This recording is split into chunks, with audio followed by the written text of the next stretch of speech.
हमारा पहला क्वेश्चन है। हमारे इस वाले क्वेश्चन का नाम है रिजो एंड बिग पावर्स।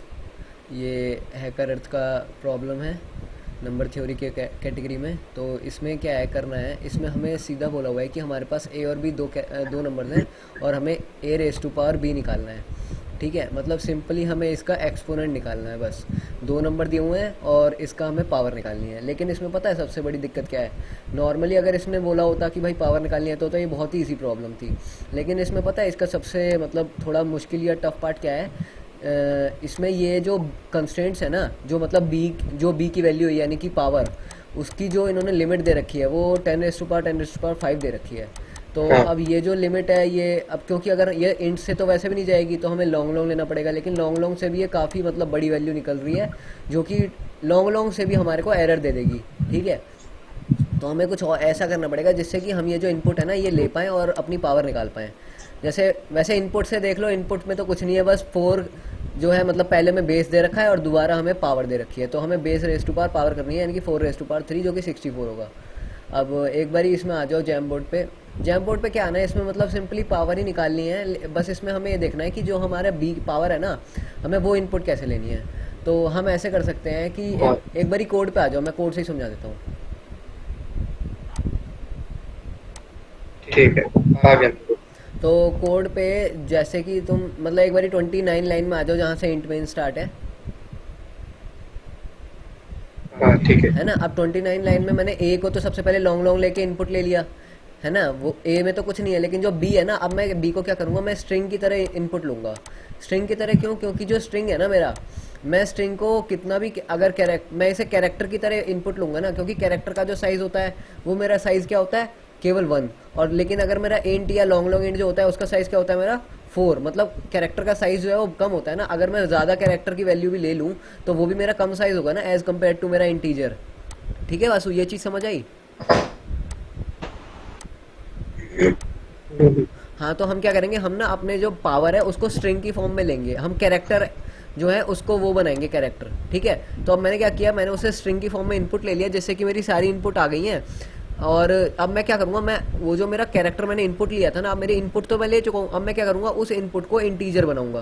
क्योंकि मैं डायरेक्ट इंटीजर को नहीं ले सकता था इनपुट, मैं स्ट्रिंग लिया इनपुट और फिर मैंने उस स्ट्रिंग को इंटीजर बनाया। अब देखो 41 लाइन में मैंने क्या किया है, फॉर लूप लगाया मैंने कब तक, जब तक मेरा जो स्ट्रिंग है ना वो मेरा है, मतलब स्ट्रिंग की लेंथ तक मैंने क्या किया, मैंने इनपुट लिया। मैंने एक एक करके जो है, जो भी मेरा कैरेक्टर में जो मेरी वैल्यू थी इंटीजर वाली, मैंने उस कैरेक्टर को क्या किया, मैंने उसके मतलब जीरो से माइनस किया। यही हम करते हैं जब हमें उसकी एस्काई वैल्यू से माइनस करके हमें उसकी वैल्यू लेनी पड़ती है ना। जैसे ए की जो एस्काई वैल्यू है, अगर हम उसको हाँ, जीरो से माइनस करेंगे, या फिर हमारी जो बी की वैल्यू है उसको हम जीरो से माइनस करेंगे, तो हमारे बी का एस्काई वैल्यू आएगी, ऐसे ही ए आएगी, है ना। तो ये हमारा क्या है, ये हमारा जो है सिंपली उसको इंटीजर बनाने का फॉर्म है। ठीक है, स्ट्रिंग से इंटीजर बनाने के लिए, इसके लिए मतलब हम इनपुट वो भी ले सकते हैं जो इनबिल्ट फंक्शन आता है स्ट्रिंग को इंटीजर बनाने के लिए। तो वैसे मतलब ये सिंपली है, हमने जीरो से माइनस कर दिया एस्काई वैल्यू से और मैंने उसको इनपुट ले लिया। अब मैं क्या करूँगा, मैंने जो इंटू 10 किया है ना, ये मैं क्या कर रहा हूँ, ये मैं अपनी जो मेरी प्रीवियस वैल्यू थी ना, एक मिनट जैम बोर्ड पे आ जाओ, मैं तुम्हें ये चीज़ समझा देता हूँ। हाँ, तो देखना इस वाले में मैंने क्या किया, मैंने सबसे पहले क्या लिया, मैंने जैसे मान लो ये लिया, है ना, मैंने ये चीज़ इनपुट ली। तो मैं क्या कर रहा हूँ, मैं इस वन को ले रहा हूँ और मैंने इसको लिया कैरेक्टर, मतलब इस कैरेक्टर को लिया और इसमें ना मैंने इस कैरेक्टर को जीरो वाले से माइनस कर दिया। तो ये मेरी क्या वैल्यू दे देगा, ये मेरे को 1 दे देगा, है ना। अब मैं इस वन को क्या करूँगा, हाँ, मैं इस वन को यूनिट्स प्लेस पे रखूंगा। अब मेरे को अगर दूसरी वाली वैल्यू लेनी है तो मैं उसमें करूँगा तो सेम यही चीज़, यानी कि 2 - 0, ये स्ट्रिंग के फॉर्म में मैं डिफरेंस ले लूँगा इसका वैल्यूज़ का, है ना। और इसका जो आंसर आएगा ना, इसको मैं क्या करूँगा, मैं इस 2 को मल्टीप्लाई बाय 10 करूँगा और फिर इसमें ऐड करूँगा ये चीज़, है ना, ताकि जो मेरी वैल्यू बने वो क्या बने, 21 बने। ठीक है, ये चीज़ समझ आई वासु? ऐसे ही मैं इस 1 के साथ करूँगा। अब मैं 1 के साथ क्या हाँ, मल्टीप्लाई करूँ कि मेरा यहाँ 21 के आगे आ जाए ये।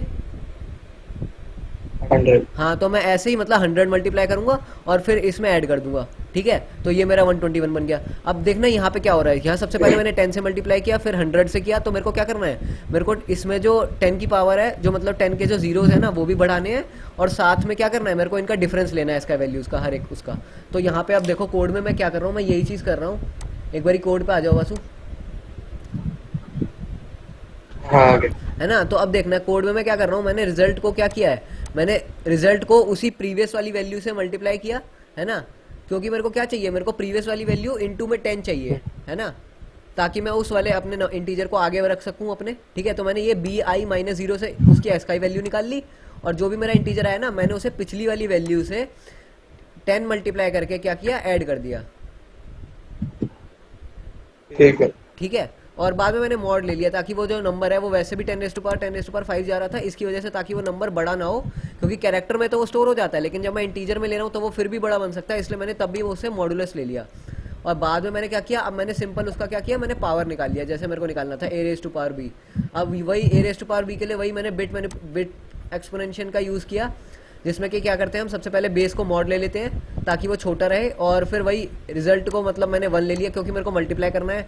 फिर मैंने पावर को जो है वाइल, मतलब जब तक मेरी पावर है वाइल बी ग्रेटर देन 0, तब तक मैं क्या करूँगा, मैं उसकी हर एक बिट की जो वैल्यू है, जैसे 5 अगर पावर है तो 5 की बिट्स की वैल्यू क्या होती है, 101।